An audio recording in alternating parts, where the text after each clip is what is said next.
యేసు రక్తమే జయం పరిచర్య. ప్రియ రక్షకుడైన యేసుక్రీస్తు నామమున ఈ ఉదయకాలంలో మీ అందరికీ శుభములు కలుగునుగాక. అప్పుడు నీ స్థితి మొదట కొద్దిగా ఉండినను తుదకు నీవు మహాభివృద్ధి పొందుదువు అని దేవుని వాక్యం సెలవిస్తుంది. నా ప్రియ సహోదరి సహోదరులారా, ఈ వాక్యంలో ఈ ఉదయకాలం మనం ధ్యానించుదుమా? అభివృద్ధి నుండి మహా అభివృద్ధికి, స్వభావము నుండి క్రీస్తు స్వభావానికి, ప్రేమ నుండి అధిక ప్రేమకు, సహాయం నుండి త్యాగానికి, ఇలా ఎన్నో విషయాల్లో గొప్ప స్థితికి సాధన సాధ్యపడుతుంది అంటే ఇది ఒక్క క్రైస్తవులకు మాత్రమే. అయితే ఇది ఎవరి వలన ఇది సాధ్యం? తన పాపమునకు ప్రాశ్చిత్తం పొంది క్రీస్తును మాత్రము విశ్వసించి ఆయన కృప కొరకని తమ నూతన జీవితాన్ని, అంటే తన పాప స్వభావాన్ని, పాత రోత జీవితాన్ని విడిచిపెట్టి వాటిని అసహించుకొని నూతనమైన వ్యక్తిగా తన రక్తము ద్వారా కడగబడి క్రీస్తుగని జీవించే వారు ప్రారంభించే వారి జీవితానికి ఇది సాధ్యపడుతుంది. అభివృద్ధి అన్నది లోకపరమైన ఆస్తులు, అంతస్తులు అవి కాదు. దేవునికి నీవు జీవిస్తున్న జీవితాన్ని బట్టి, అంటే ఆయన యొక్క స్వభావం నీలో రావడాన్ని బట్టి ఈ అభివృద్ధి జరుగుతుంది. అది క్రీస్తు వలనే సాధ్యం.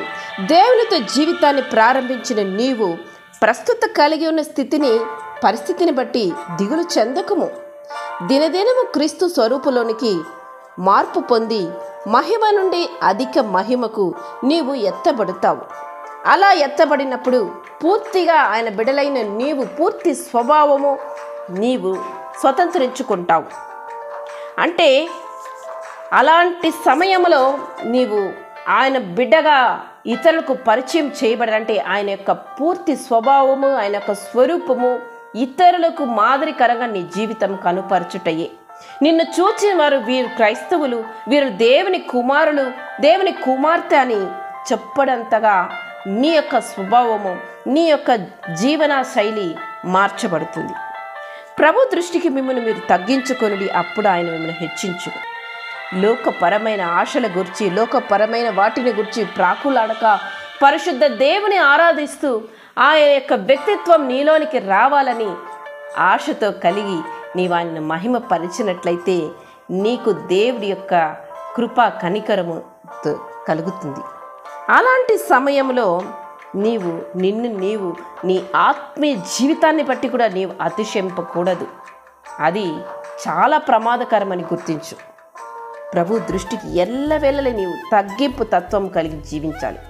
అలా నీవు జీవించినప్పుడు దేవుడు తగిన సమయమందు మిమ్మల్ని హెచ్చించినట్లు ఆయన బలిష్టమైన చేతి క్రింద దీన మనస్కులై ఉండుడి అని వాక్యమును బట్టి నీవు తగ్గించుకోవాలి. నీలో తగ్గింపు తత్వం ఎల్లప్పుడూ కలిగి ఉండాలి. ఆయన నిన్ను తగ్గు సమయమందు గొప్ప దేవుడు మొదలు పెడతాడు. క్రైస్తవ విశ్వాస జీవితంలో ఎంతో కీలకమైన తగ్గింపు గుణం కలిగి జీవించే తత్వం చాలా గొప్పది. అటువంటి వారే పరలోక రాజ్యపు వారసులుగా స్వీకరింపబడతారు. దేవుని కృపా కనికరం కాపుదలు ఈ రోజంతా మీకు తోడై ఉండి మిమ్మల్ని నడిపించి దీవించును గాక. ఆమేన్. యేసు రక్తమే జయం పరిచర్యలో మీ సహోదరి. God bless you.